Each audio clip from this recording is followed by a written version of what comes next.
Holy moments are life-giving, happy, fun, thoughtful, courageous. Some moments are holy, some moments are unholy, and you get to decide. This is the story I opened the book Holy Moments with. I want to read it to you on this sacred day because I believe it contains a map for living and the solution to so many of our problems. Once upon a time, there was a monastery deep in the forest. It was full of monks. They were full of joy. That joy was contagious, and people traveled from far and wide to visit. One day, a young man asked the abbot why people came to the monastery.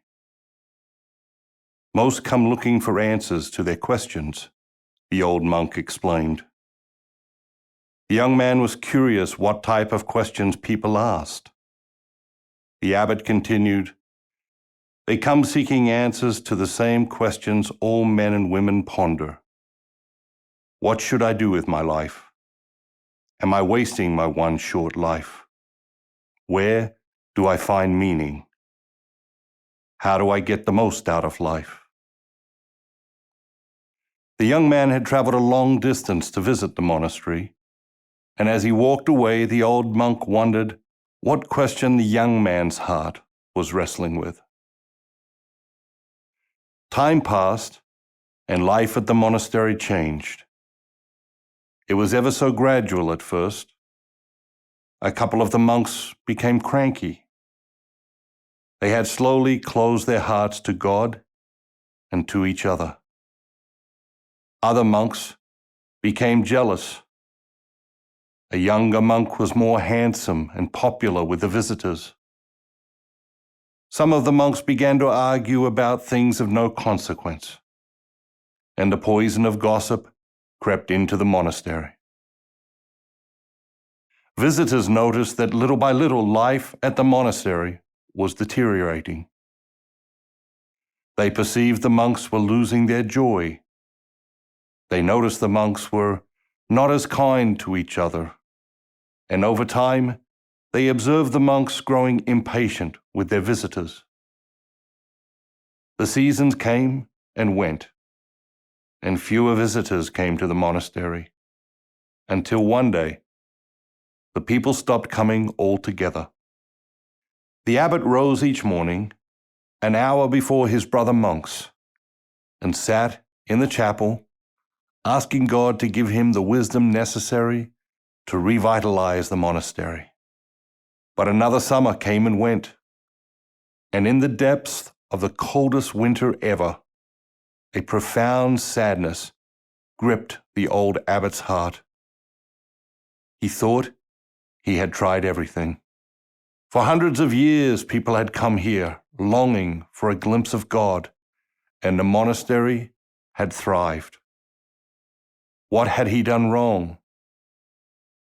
He was wrapped with guilt and shame. The gap between his faith and his life had widened, and he didn't know how to close it.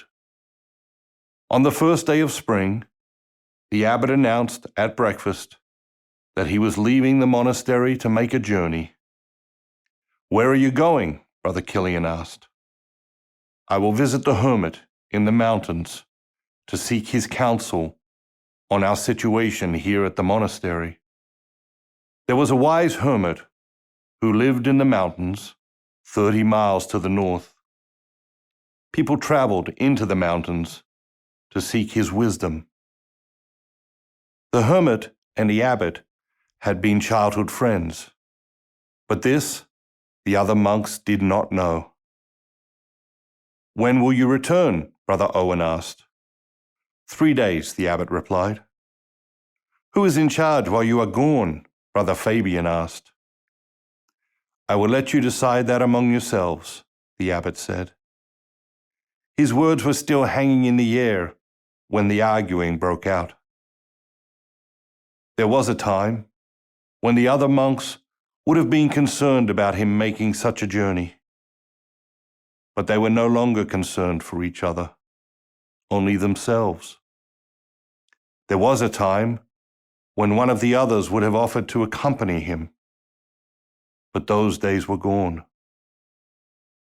The abbot slipped quietly out of the monastery and began his journey toward the mountains. Walking through the forest, in those first miles of his journey, he observed that his heart was anxious. But with each passing mile, he became aware of a rising hope in his heart. As dusk was falling, he came upon a small clearing in the foothills and decided to sleep there for the night. The old monk gathered some wood, made a fire, ate a little bread and cheese, and settled down to sleep. He was startled in the night by the howling of wolves and the screeching of wild parrots. He noticed his heart was racing, but he was not afraid. He did not fear death. He feared the torture of a life without meaning. Late the following morning, he arrived at the hermit's cave. The hermit was standing just outside the cave. As the abbot approached, he said joyfully, "I have been waiting for you." And the two men embraced like long-lost brothers. "I've something to ask you," the abbot said. "I know, but that can wait," the hermit replied. "First, I want to show you something." The abbot was possessed by an impatience that surprised him, but he followed his old friend. The two men walked peacefully through the trees, and after about 15 minutes, a fine lake was before them. It was breathtaking. The hermit sat on a large boulder at the side of the lake, and the abbot sat on a smaller boulder next to him. They sat in silence for over an hour, and the abbot felt a deep peace rising in his soul. The lake was clear and still. The surface was like glass, and the sun was reflecting perfectly on the water like a golden disk.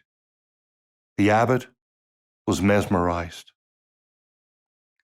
When the sun had reached its pinnacle, the hermit began to speak.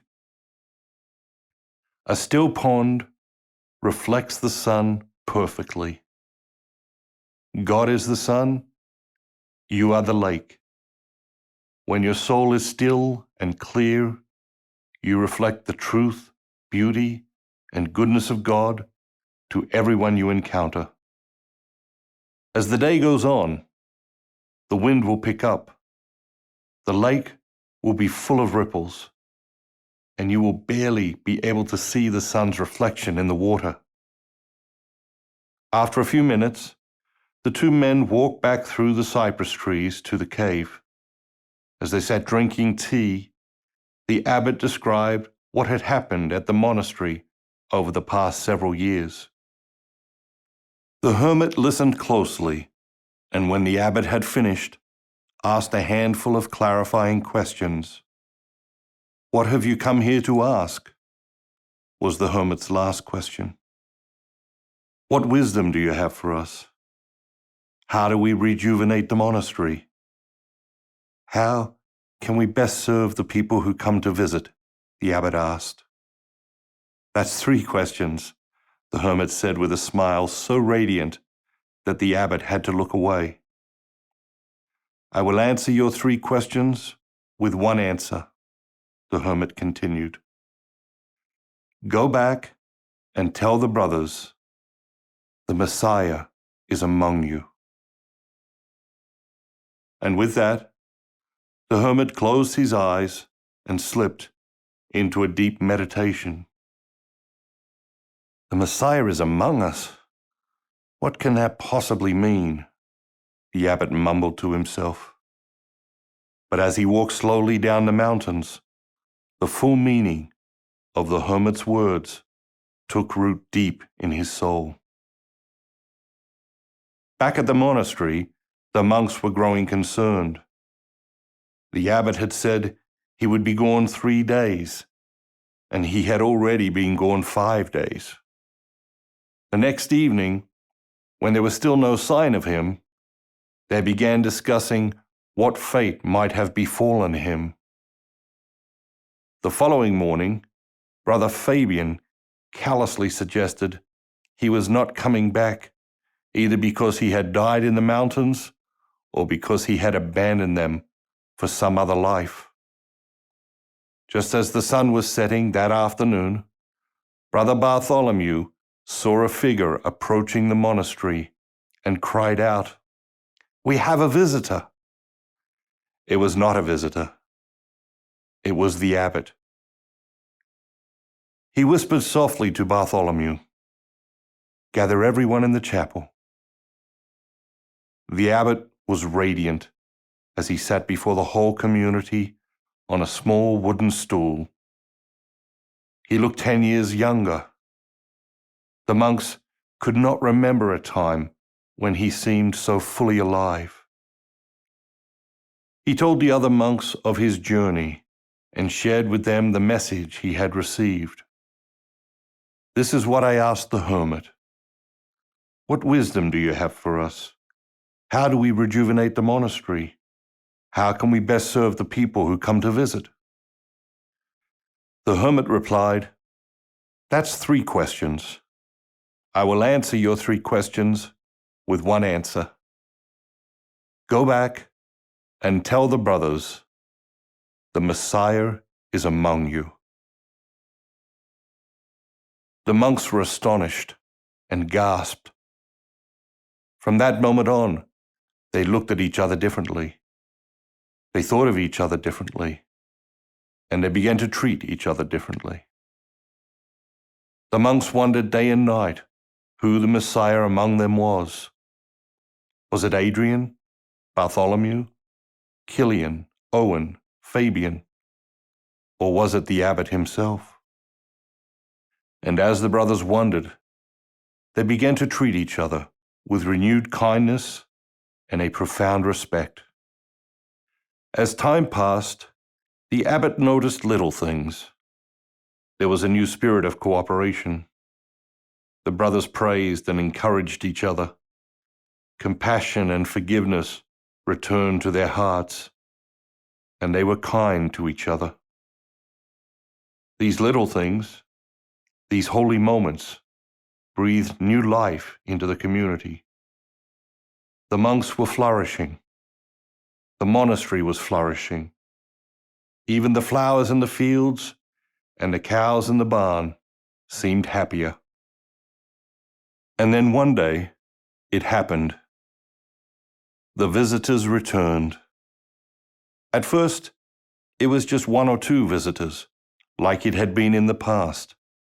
But then, they brought their friends, and their friends brought their friends. Those that came to visit the monastery noticed that the monks were overflowing with joy. They perceived the monks had a profound reverence for each other, and they observed the monks' unquenchable patience with their visitors. In a few short years, the monastery had been transformed from the brink of collapse and was thriving like never before. A village sprung up around the monastery, and the monastery became the center of life for the people of the village. The monks loved the people loved the monks, and they all lived together in harmony and happiness. One Saturday afternoon, the old abbot was sitting on a bench in the courtyard, looking gratefully toward the mountains, when a woman approached. Sitting down next to him, she asked, "What happened here?" The old monk beamed his warm, knowing smile and asked, "What do you mean?" "This place has been completely transformed," the woman explained.